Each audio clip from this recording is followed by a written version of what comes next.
हमें ठेकेदारों के हाथों में सौंप सकें, क्योंकि अगर किसी गरीब और मजदूर परिवार का व्यक्ति या भाई इस नीम का थाना की राजनीति में अपनी आहुति देगा तो उसके पास में ना तो पैसा होगा, ना खरीदने के लिए उसके पास में शराब होगी।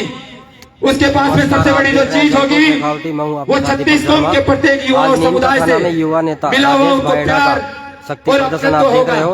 और आज इसी प्यार और अपनत्व की बदौलत हम इस मंच के माध्यम से बड़े भाई राजेश जी के साथ कंधे से कंधा मिलाकर उनको सहयोग और साथ देने के लिए इस मंच पे आए हैं। साथियों, मैं आशा करता हूं इस विधानसभा चुनाव में जो भी फैसला आपका होगा बड़े भाई राजेश जी का होगा। साथ मिलकर के हमें एक निर्णय, एक मत होकर के हमें वो फैसला करना है। या तो आप 1 महीने का विकास ले लो या बचे हुए उन 69 महीनों का साथ और सहयोग और सर्वांगीण विकास हमें मिलेगा। 1 महीने का विकास आपकी आने वाली नस्लों को विकलांग बनाएगा। आपके रोम रोम में वो टैग, वो ठेकेदार लगा देंगे कि तुम्हारा बाप, तुम्हारा परिवार, तुम्हारा समुदाय पैसों में बिकता था। फलानी पार्टी आती थी, कभी कांग्रेस कभी बीजेपी, वो आती थी और हमें खरीदती थी। साथियों, इस टैग को हमें हटाना है। 1 महीने के विकास के चक्कर में हम अपने परिवार और समुदाय और गांव और क्षेत्र को बर्बाद नहीं कर सकते। इन चीजों को ध्यान में रखते हुए बड़े भाई राजेश जी जब हमसे मुखातिब हो, जो इतना देश हो हमें मानना होगा, या कहीं ना कहीं बैठे हुए तमाम युवा साथियों में कहीं ना कहीं कुंठा की भावना अगर पैदा हो तो इस मंच के माध्यम से आकर के वो अपना ऐलान करे कि मुझे राजेश जी भाई से इस प्रकार कहीं ना कहीं दुख और दर्द तकलीफ है।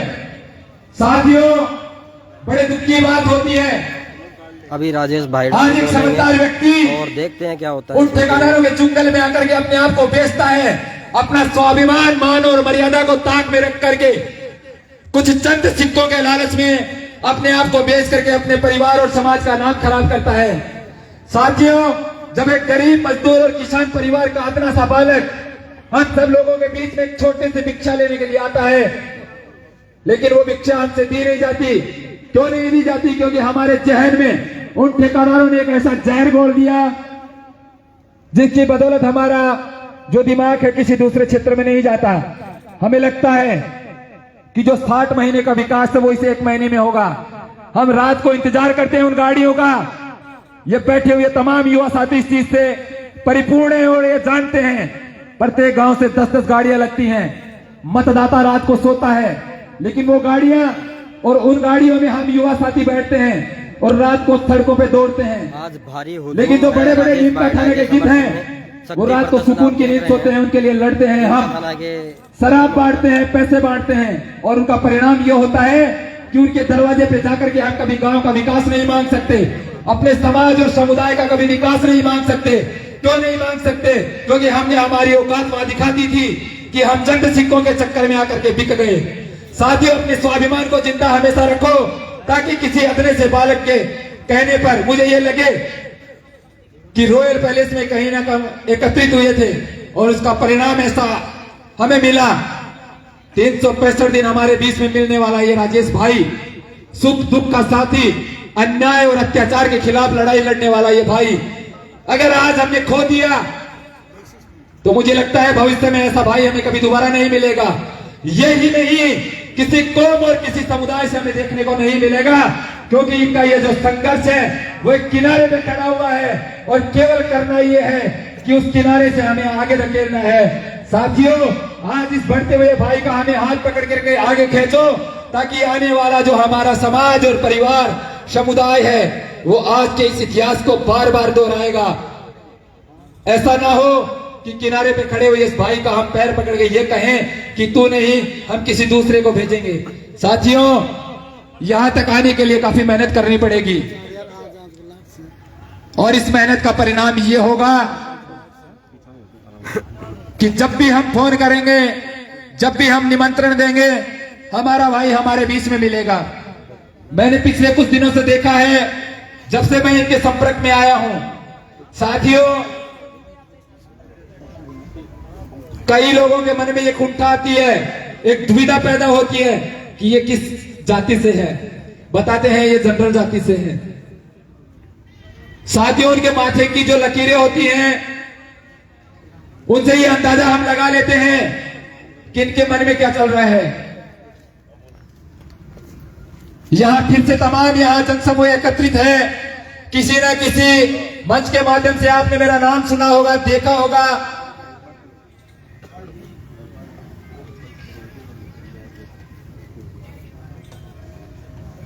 साथियों, एक गरीब परिवार का लड़का, ये एक प्रत्यक्ष घटना है। किसी भाई को अगर इसके बारे में बात करनी हो, आप मुझसे मिलिए। विदेश कमाने गया था, दलालों के चक्कर में आकर के उस बंदे की जो जिंदगी है यहां खराब होने के कगार पे थी। मलेशिया गया था और फर्जी डॉक्यूमेंट्स की वजह से वहां बॉर्डर पार करवा दिया गया और उससे लड़के के साथ में बड़ा अन्याय और अत्याचार हुआ। साथियों, मेरा कोई जानकार था, नजदीकी था, मुझे उस घटना का मालूम चला। उसके लिए हमने जितना जतन करना था, दिल्ली तक हमने चक्कर निकाले। साथियों, नीम का थाना की एक उभरती हुई पार्टी ऐसी भी थी। हमने उनको यह कहा कि हम जनरल कास्ट से हैं, हमारा सहयोग कीजिए। वो एक इकलौता बच्चा है अपने मां बाप का, तकरीबन 1 महीना हो गया। उसके मम्मी पापा अपने आप को इस स्थिति से उबार नहीं पा रहे। आप हमारा सहयोग कीजिए, कहीं भी आप अपने संपर्क बढ़ाइए, उस बच्चे को हमारे बीच में लाइए। साथियों, जब उनको यह मालूम चला कि ये जनरल कास्ट से बिलोंग करते हैं, उन लोगों ने हमारी सारी बात सुनने से पहले फोन काट दिया। और जिस दिन मैंने निश्चय किया था कि जो भी जनप्रतिनिधि किसी समाज और समुदाय के लिए अपने आप को अलग रास्ते ले जाता है, उसका साथ और सहयोग कभी नहीं करना। साथियों, पीड़ा किसी में भी आ सकती है। पिछले 1 महीने 1.5 महीने से लगातार मैं बड़े भाई राजेश जी के संपर्क में हूं। एक ऐसा टूर्नामेंट हमने करवाया था, डे नाइट प्रतियोगिता थी, उसमें बड़े भाई राजेश जी भी गए थे वहां। इनका वो सहयोग वहां, और उस सहयोग के बाद में गोविंदपुरा के तमाम, किसी एक स्पेशल जाति के लिए नहीं, तमाम जातियों के लिए इनका ये प्यार और अपनत्व जो मिला है, मैं इसका एक प्रत्यक्ष उदाहरण हूं। मैं ये दावे के साथ इस मंच के माध्यम से कह सकता हूं कि भविष्य में आपको पीढ़ी दर पीढ़ी कहीं नहीं मिलेगा ऐसा सेवक। अगर आज हमारे हाथ से ऐसा भाई हमारे हाथ से छूटेगा तो हमें दोबारा कहीं देखने को नहीं मिलेगा।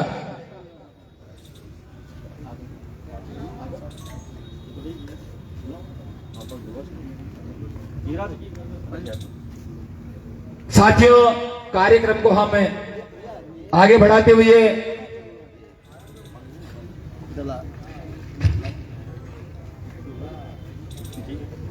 मैं कुछ नाम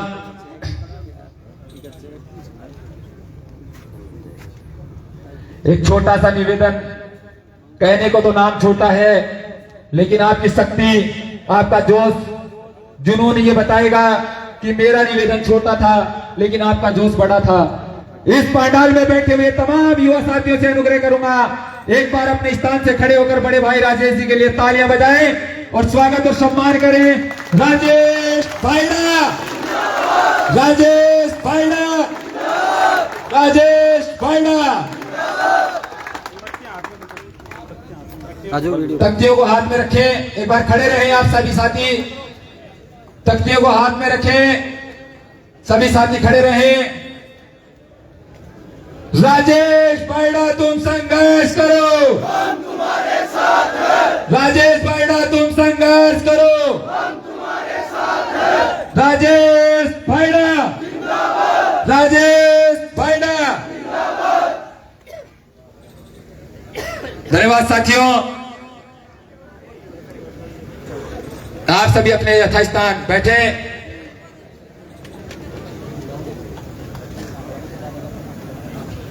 और यहां युवा साथियों के बीच में जो संवाद है, इसको आगे बढ़ाते हुए इस कार्यक्रम में उद्बोधन के लिए मैं कुछ यहां से नाम इस मंच के माध्यम से पुकारता हूं। आप इस मंच पे आए और अपने उद्बोधन से इस मंच को और हमें उद्बोधित करें। रामनाथ जी गुजर, आप यहां मंच पे आए। केशव चौधरी, युवा नेता। आज भारी विशाल शक्ति प्रदर्शन उद्बोधन के लिए रामनाथ जी गुजर समर्थन में आप इस मंच पे आए। इस मंच के माध्यम से आप हमें उद्बोधित करें, अपना आशीर्वाद दें। पोस्ट को शेयर करें। एक बार जोरदार तालियों के साथ में। हेलो।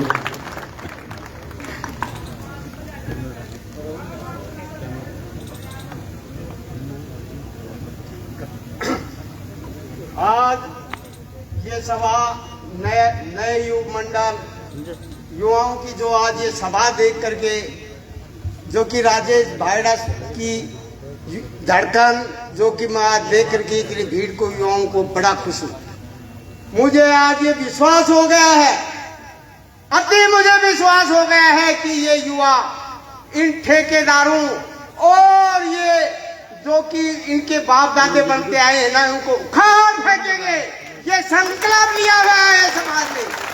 और मैं आपको ये बताना चाहता हूँ, ये राजेश भायड़ा मेरा कोई जान पहचान का नहीं था। मेरी जान पहचान हुई थी आज से 4 साल पहले। मेरा झगड़ा हो गया था पावर हाउस में, जैन इंसाफ के साथ में धक्का मुक्की हो गई थी। इस राजेश भायड़ा ने वो मेरी मदद की। मेरे को जेल में जाते जाते रोका, बोले ताऊजी रुको आप, रुको। और उस जैन को राजेश भायड़ा, राजेश भायड़ा, आज विशाल शक्ति प्रदर्शन है। राजेश भायड़ा आगे बढ़ाओ। तो मैं युवाओं को ये कहना चाहता हूँ कि ये समय आ गया है आप लोगों को ये तख्ता पलट करने का समय आ गया। तो इसलिए मैं आपको ये कहना चाहता हूँ युवाओं को, ये देखिए जब हाथ में मोहर आ जाती है, मोहर एक देखो राजाओं की पहले होती थी, उनका राजपाट धरती सब होता था, ये जमीन जायदाद सब उनकी होती थी। आज वो ही राजा ये बने हुए हैं जो इनके पास मोहर है और ताकत है। ये बोलते हमने ये काम करा दिया, ये काम करा दिया। अरे इस भायड़ा के पास में जब मोहर आएगी, ये आपके जो कि गली कुंजू तक भी आपके साथ में अति खड़ा रहेगा। ये मैं आपको विश्वास दिलाता हूँ, जो कि इसलिए क्योंकि मेरे में बीती हुई है। ये किसानों की नहीं है ये पार्टी, दोनों ही पार्टी नहीं, किसानों की नहीं है ये। आज हरियाणा के अंदर 2500 रुपए बाजरा बिक रहा है, हमारे साथ 2000 भी नहीं है। क्यों? ऐसे भायड़ा को विजय बना करके भेजो, जिससे कि विधानसभा में डट के मुकाबला करेंगे। तो हमारी से मेरे युवाओं से यह अपील है कि ये संकल्प लेकर के जाए यहाँ से कि आज से भाई युवा, और ये आपको दिखाने का ताकत कि घर घर मानक तक जाएगा, घर घर मानक तक जाए कि ये भाईड़ा जो कि ये हमारी साथ है। ये मैं आपको विश्वास दिलाता हूँ कि आप युवा नहीं, हम 70-80 साल के भी आपकी साथ है, साथ है, साथ है। ये मैं आपको विश्वास देता हूँ। इसलिए हम आपको ये कहना चाहते हैं, ये मैं ज्यादा समय नहीं लूंगा, इतना ही समय लूंगा कि इसलिए जो है ना, बोलिए देवनारायण भगवान की। राजेश भायड़ा का शक्ति प्रदर्शन है और बसपा की टिकट नहीं मिलने के बाद काफी आक्रोश था समर्थकों में, और आज हजारों समर्थक यहाँ देख सकते हैं। धन्यवाद रामनाथ जी। इस उम्र में आपका ये जोश कहीं ना कहीं बैठे हुए युवाओं में भी विशाल शक्ति प्रदर्शन है। आपकी उम्र के तकाजे को देखते हुए इनको बताएगा कि इस मंच पे आकर के आपने जो जोश दिखाया, इसके लिए बहुत बहुत धन्यवाद। और प्रवक्ता के रूप में अगला नाम पूरण जी गुजर, आप भी मंच पे आए। पूरण जी भंडारा मंच पे आए।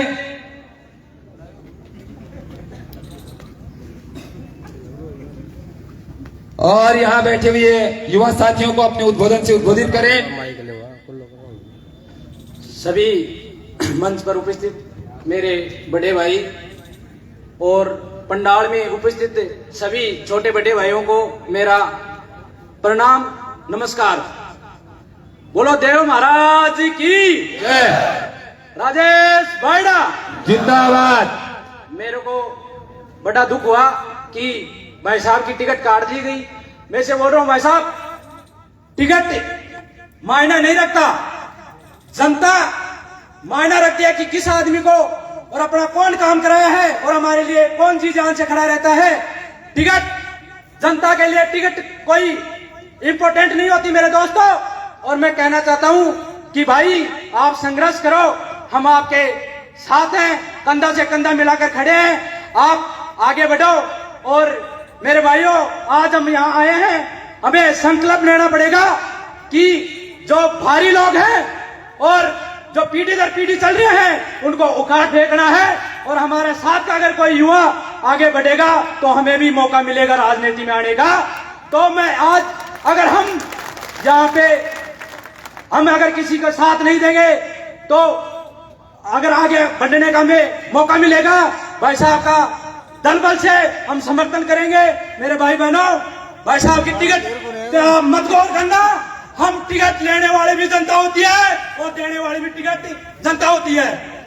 और सभी से मेरा हाथ जोड़ के निवेदन है कि 1 महीना बच रहा है, सभी 25 तारीख को भाई साहब के झोली में वोट करना है। और साथियों से सभी से हाथ जोड़ के निवेदन है कि ज्यादा से ज्यादा संख्या में वोट करवाएं। राम राम साहब, जय बोलो देव नारायण महाराज की।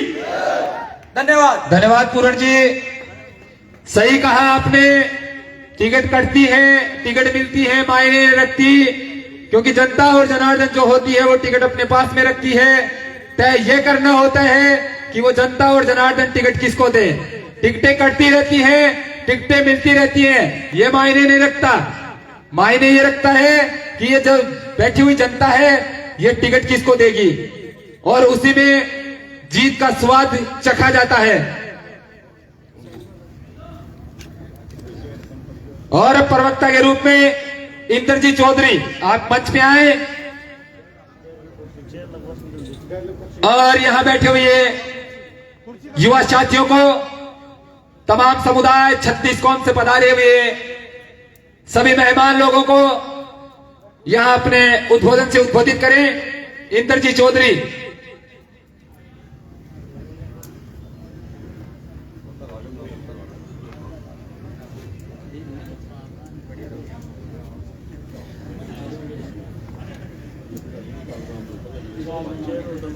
इंद्रजी के बाद में प्रवक्ता के रूप में मैं बताऊं, अभिषेक जी SNKP कॉलेज अध्यक्ष हैं, दूसरा हमारे बीच में आए हैं। जनता का मत जानेंगे क्या है, तो हम चाहते हैं कि आप भी मंच पे आए और अपने उद्बोधन से यहाँ बैठे हुए साथियों को उद्बोधित करें। अब ये दोबारा आ रहे हैं लाइव आपके सामने, बने रहिए आप।